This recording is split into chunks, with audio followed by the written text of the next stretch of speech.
Llegamos a la, perdón, llegamos a la quinta parte de este estudio, de esta lección número 21, la verdadera iglesia.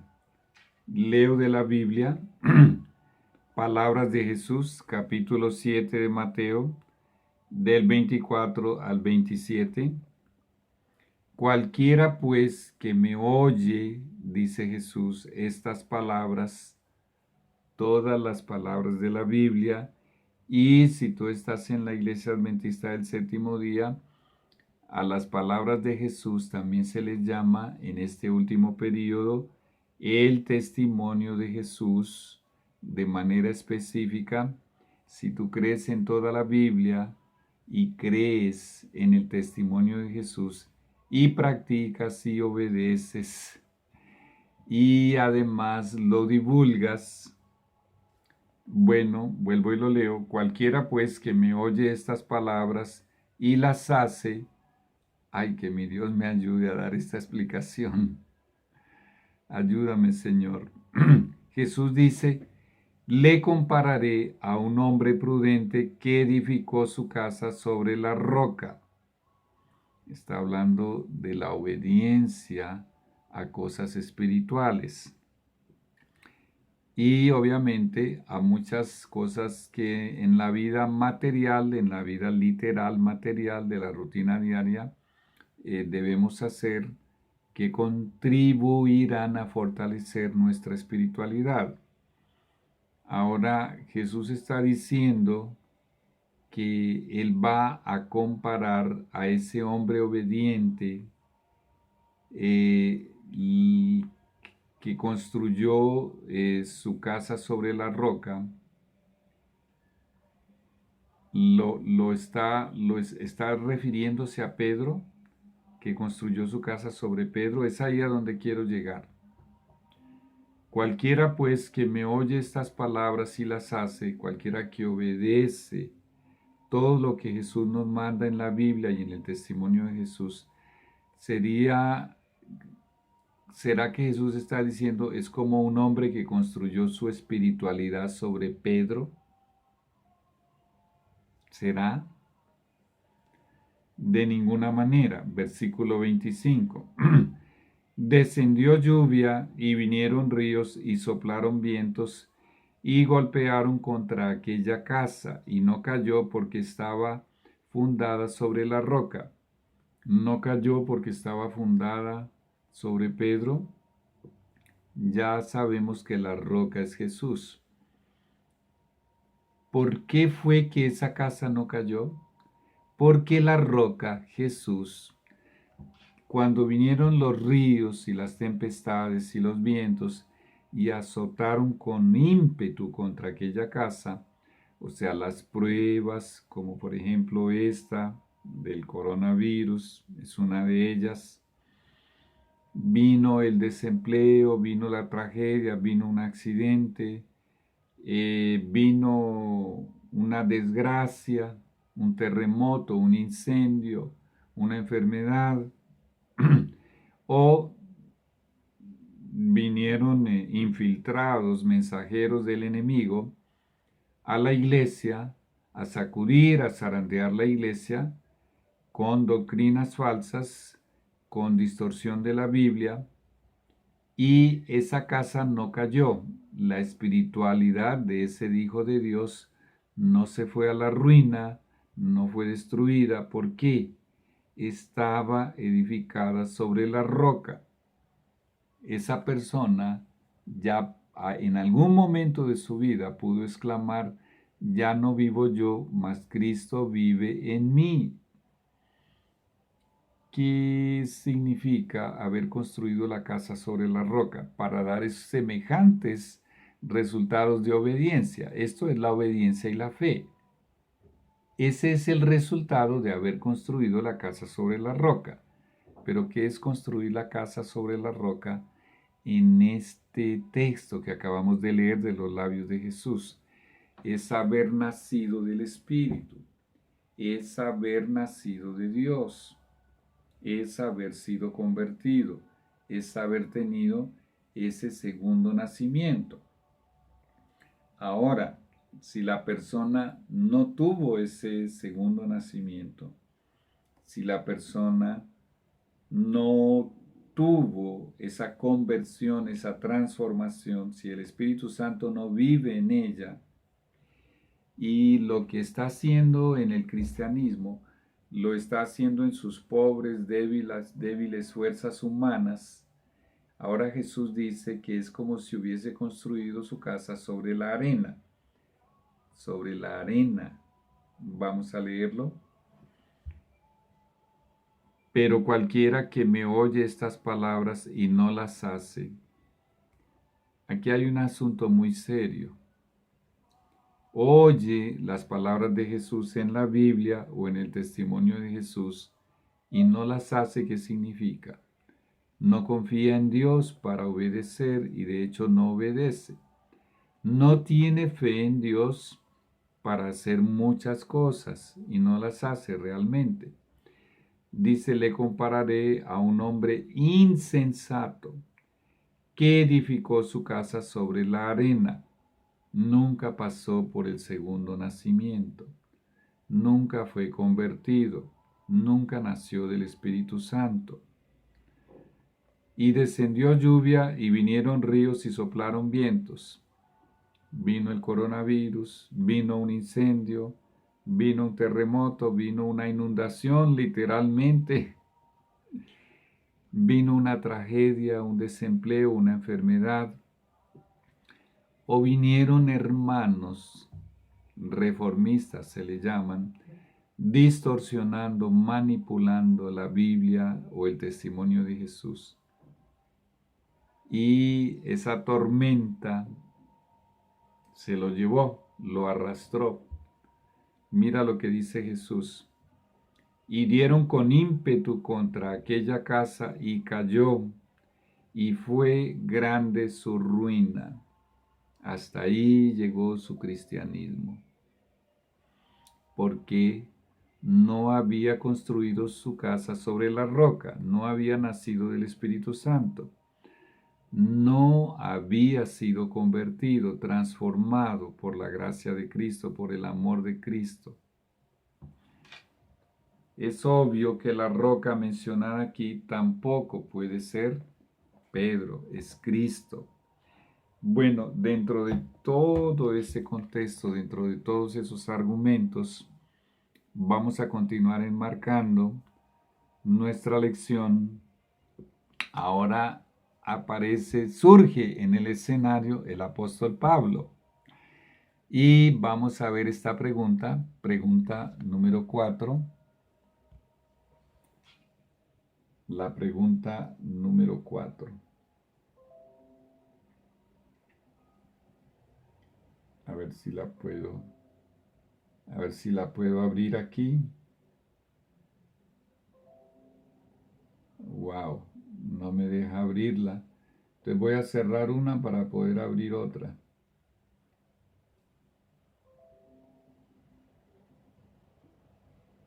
Bueno, ya. Perdón. Bueno, perdón que aquí me estoy entorpeciendo un poco con la tecnología. Pregunta número 4. ¿Quién afirma el apóstol Pablo que es la piedra principal? Efesios capítulo 2, versículo 20. Bueno, en este texto el apóstol Pablo afirma que Jesucristo es la piedra principal de la iglesia. Vamos a prestar mucha atención a esto. Está haciendo mucho frío. Porque literalmente lo que vamos a estudiar a partir de este momento, que ya lo mencionó Pedro, por cierto, nos está diciendo que hay una piedra principal sobre la cual se han ido colocando otras piedras, piedra sobre piedra, que formaron un edificio, como la construcción, por ejemplo, del Templo de Salomón. Y a ese edificio Pedro lo llama casa de Dios. Y la casa de Dios es la iglesia. Esas piedras que están sobre la roca, sobre la piedra principal, somos los que formamos la iglesia. Ahora leámoslo. Efesios capítulo 2.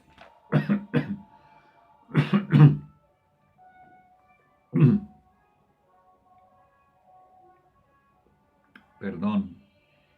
Efesios capítulo 2 y el versículo 20.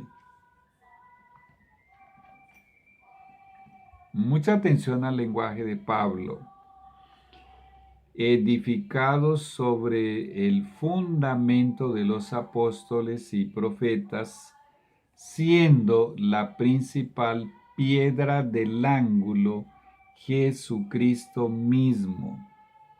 Esta habría sido una gran oportunidad para que el mayor teólogo de la Biblia, Pablo, hubiese dicho que Pedro es la piedra. Él no dijo, siendo la principal piedra del ángulo, Pedro. No, es Jesucristo. Pero observa el verbo que él utilizó, el verbo edificar. Edificados sobre el fundamento de los apóstoles y profetas. Vamos a dejar esto aquí latente porque esto está dentro de la pregunta número 5. Veamos de hecho, ¿alguna duda? ¿Es Pedro la piedra o es Jesús?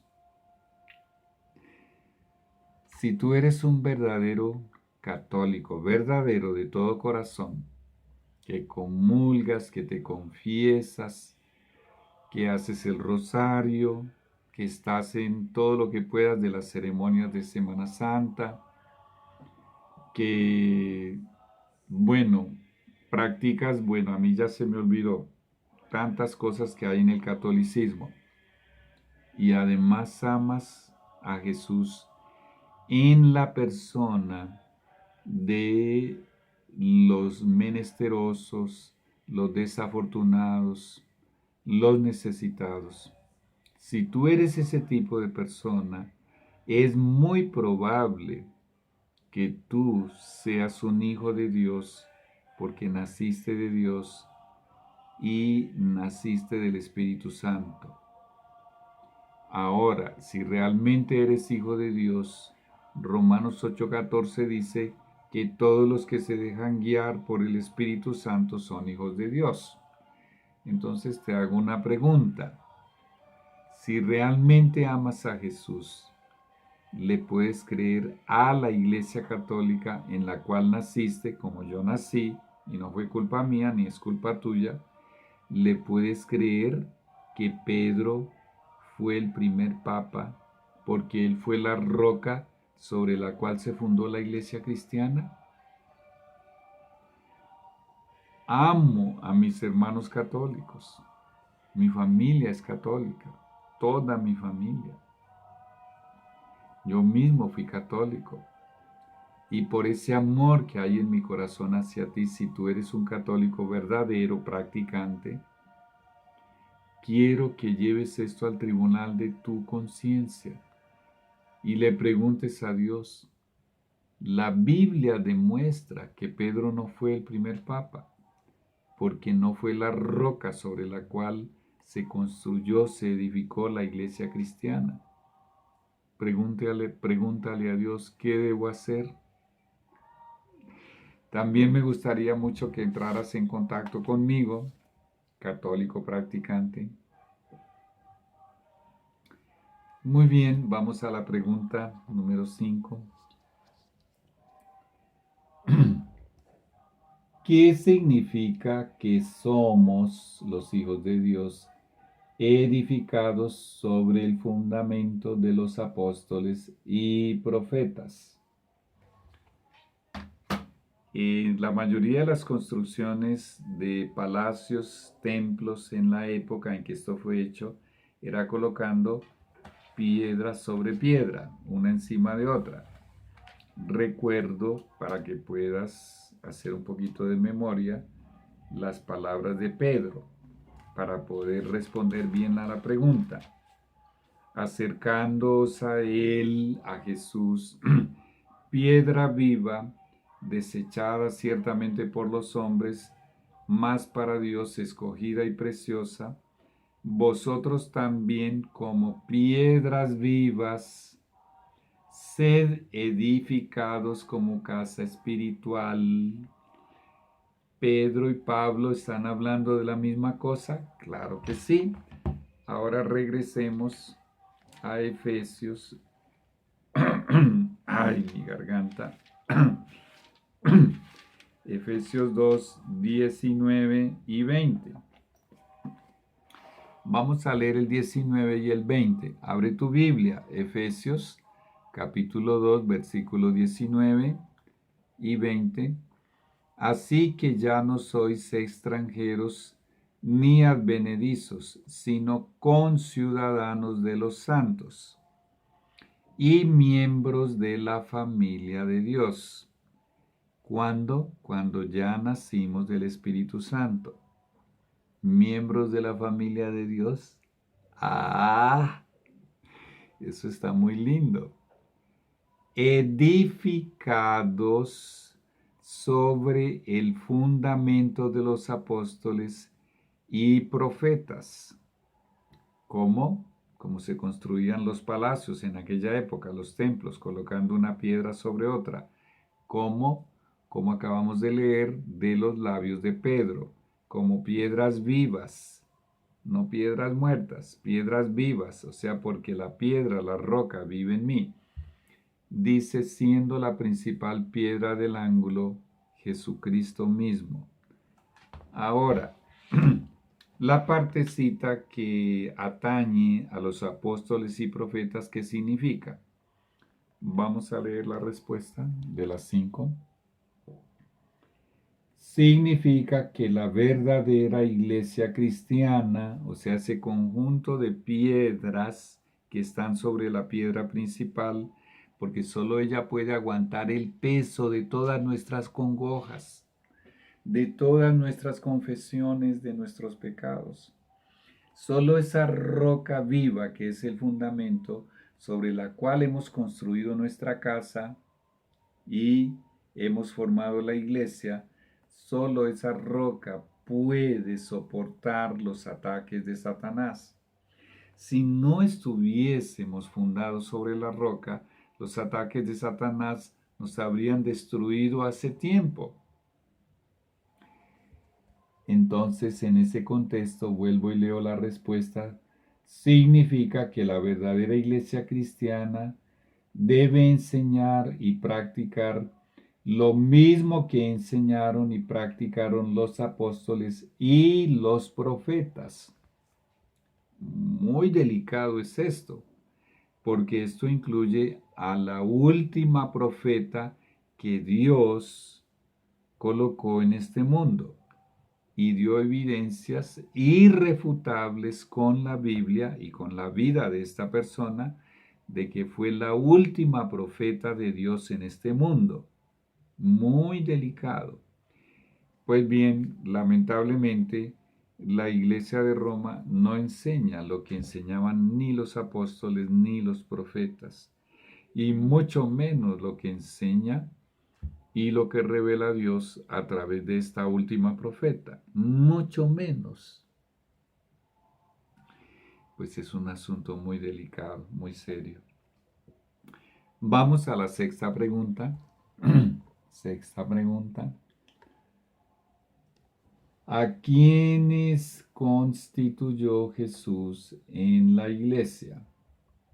La constitución de la iglesia es la organización administrativa de la misma, ¿ok? Administrativamente hablando, organizacionalmente hablando, institucionalmente hablando, ¿a quiénes constituyó Jesús en la iglesia? Pues bien, nos dice Efesios 4:11, apóstoles, profetas, evangelistas, pastores y maestros. Y en otro lugar menciona a los diáconos y los obispos, que también son llamados ancianos. Mucha atención.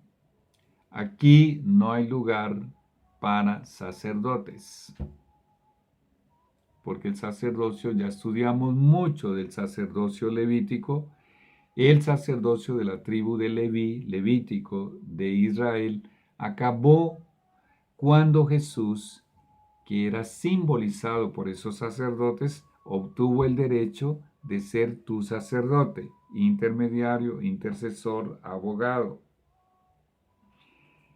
Entonces, ¿qué encontramos en una iglesia verdadera? Apóstoles. Pero el último apóstol fue Juan, el último que murió, quiero decir, y con la muerte de Juan ya no hubo más apóstoles. Hasta ahí llegó la iglesia apostólica. Profetas. Bueno, se levantaron profetas. Evangelistas. Bueno, y sí que los hay muchos. Pastores. Estos son los que más han prevalecido. Estos últimos, evangelistas, pastores y maestros, instructores, profesores, enseñadores, si lo quieres, si existe esa palabra. Leámoslo, Efesios capítulo 4, versículo 11. Y el mismo Jesús, constituyó, está hablando de constitución, constituir es organizar, a unos apóstoles, a otros profetas, a otros evangelistas, a otros pastores y a otros maestros. ¿Cuál es el objetivo de todo esto? Perfeccionar a los santos para la obra del ministerio, para la edificación del cuerpo de Cristo. Y no hay sacerdotes en esta lista. El sacerdocio se acabó. Por eso a cualquier iglesia cristiana que tú entres, en cualquier iglesia cristiana que tú entres, no encontrarás altares, porque no hay sacerdotes, porque no hay ni altares ni sacerdotes en la iglesia cristiana, porque el altar solo podía ser usado por un sacerdote. ¿Y para qué era usado? Para degollar un cordero que simbolizaba al Cordero de Dios que quita el pecado del mundo, y para interceder por ti ante Dios. Una vez que Jesús murió en la cruz y su sangre fue derramada, la sangre del Cordero de Dios que quita los pecados del mundo, y se acabó el sacerdocio levítico, ahora Él es tu sacerdote, el único sumo sacerdote que tenemos, el único sacerdote vigente. Vamos pues para la pregunta número 7.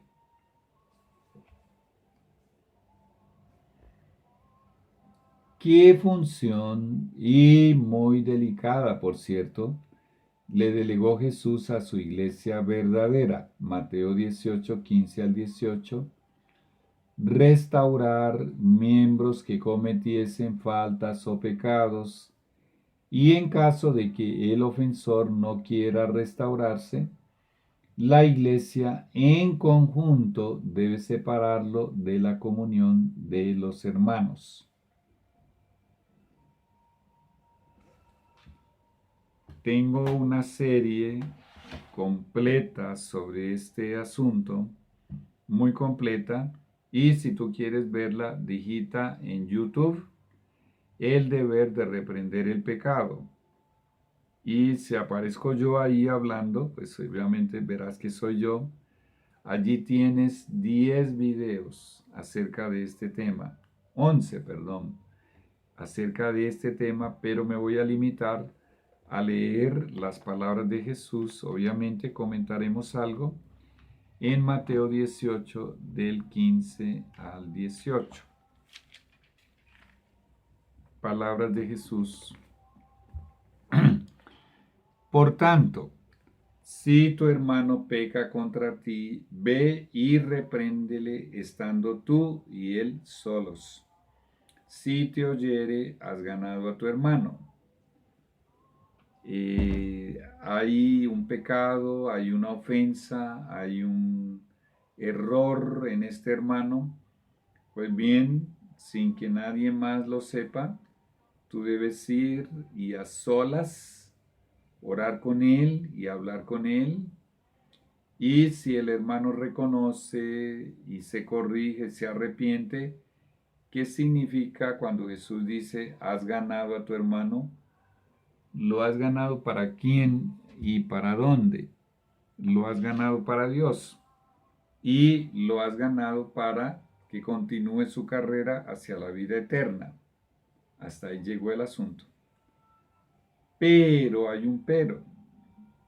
Dice Jesús, mas si no te oyere, no aceptó, no se corrige, no acepta restaurarse, no se arrepiente, toma aún contigo a uno o dos testigos. Bueno, tú vas a orar de rodillas y pedirle al Señor que te muestre quiénes son las personas idóneas que debes llevar en la iglesia adventista del séptimo día. Generalmente vamos en busca de los ancianos. Toma aún contigo a uno o dos, para que en la boca de dos o tres testigos conste toda palabra. ¿Y qué acontece si oye ahora a esos dos o a esos tres? Ya pueden ser dos con el otro o con los dos, tres. ¿Qué acontece? Bueno, lo has ganado para Dios, para que continúe su carrera hacia la vida eterna. Si se arrepiente, si abandona su error, su pecado, muy bien. Pero ¿qué acontece si aún en esta segunda tentativa él es terco y obstinado, irracional y no quiere restaurarse? Dice Jesús, versículo 17, si no los oyere a ellos, dilo a la iglesia. Y si no oyere a la iglesia, tenle por gentil y publicano. Y en el testimonio de Jesús se nos indica que los hermanos de la iglesia debemos hablar con él, orar con él, llorar por él, si es posible ayunar por él, pidiéndole que reconozca su error, que está equivocado. Un proceso muy similar al que se hizo con Satanás en el cielo, antes de que él fuese expulsado del cielo. Durante mucho tiempo se hicieron muchos esfuerzos para restaurarlo, para que reconociera su error y se arrepintiera. Pues bien, si al ver él el amor de los hermanos y ese interés en su salvación, él reconoce y se arrepiente y se aparta de su error y lo abandona y de su pecado, amén. Ganamos al hermano para Dios y continuará su carrera hacia la vida eterna. Ahora, si no oyere a la iglesia, ¿te puedes imaginar esa escena? Unos hermanos clamando, otros llorando, otros gimiendo, otros suplicando. Y él dice, no, no quiero saber nada de ustedes, no me interesa. Y si no oyere a la iglesia, dice Jesús, tenle por gentil y publicano, significa, en otras palabras, que debe ser desfraternizado de la iglesia. En realidad, observa lo que dice Jesús, si no oyere, o sea, si él no quiere la gracia de Dios, no quiere el amor de Cristo, no quiere arrepentirse. El testimonio de Jesús nos dice en el capítulo ¿Quién es el mayor? Del deseado de todas las gentes, página 408, 409 y 410 nos dice, el que no acepta y obstinadamente prefiere permanecer en su error o en su pecado, ha cortado el vínculo que le unía a Cristo. Él mismo es el que se ha separado de Cristo. Bueno, entonces él es desfraternizado. ¿Qué significa desfraternizado? Que su nombre se borra del libro de miembros de la iglesia. Ya no es miembro de la iglesia de Dios, de la iglesia adventista del séptimo día, por decisión de él. Ahora el versículo 18, ¿qué implica? Que si él era hijo de Dios, habiendo tenido su nombre inscrito en el libro de la iglesia, se le borra. ¿Eso qué quiere decir? Allá arriba en el cielo, ¿qué consecuencias tiene en el cielo? De cierto os digo que todo lo que atéis en la tierra será atado en el cielo, y todo lo que desatéis en la tierra será desatado en el cielo. Así como cuando ese hermano nació de Dios, nació del Espíritu Santo, si realmente nació del Espíritu Santo, tuvo su nombre inscrito en el libro de la iglesia, automáticamente tuvo su nombre inscrito en el libro de la vida, en el cielo. Cuando él dice, no quiero más, así como hizo Satanás en el cielo, no quiero escuchar a Jesús, ni a los ángeles, no quiero escuchar al Padre. Es más, arremetió contra Dios y se fue en guerra contra Dios para destronarlo. Y muchos de estos hermanos hacen eso, arremeten contra la iglesia y la atacan y después hablan mal de ella y la quieren destruir. Bueno, lo que esto está diciendo es que de la misma manera como Satanás fue destituido de la altísima posición que tenía en el cielo y los ángeles que se unieron a él, la tercera parte de los ángeles del cielo, todo aquel que haga lo mismo aquí en la tierra, habiendo pertenecido al grupo de súbditos del Rey Jesús, como miembro del reino de la gracia, se rebela contra Dios y no acepta su misericordia, rechaza la voz del Espíritu Santo que le dice, estás en un error, estás en un pecado, arrepiéntete, aléjate, abandónalo, vuelve a Dios. Si hace lo que hizo Satanás y sus ángeles hicieron allá en el cielo y fueron expulsados del cielo, pues bien, así mismo como su nombre se borra de los libros de la iglesia, asimismo su nombre es borrado del libro de la vida. Aquí dice, y todo lo que desatéis en la tierra será desatado en el cielo. En el único sentido que estas palabras se aplican es en el contexto y en el sentido de lo que acabamos de leer, de un hermano que se rebela contra Dios y no quiere amor, no quiere perdón, no quiere salvación, hasta ahí llegó. Bueno, esto responde la pregunta que ¿cuál es una entonces de las funciones muy delicadas que Jesús le delegó a su verdadera iglesia? Bueno, ya continuamos.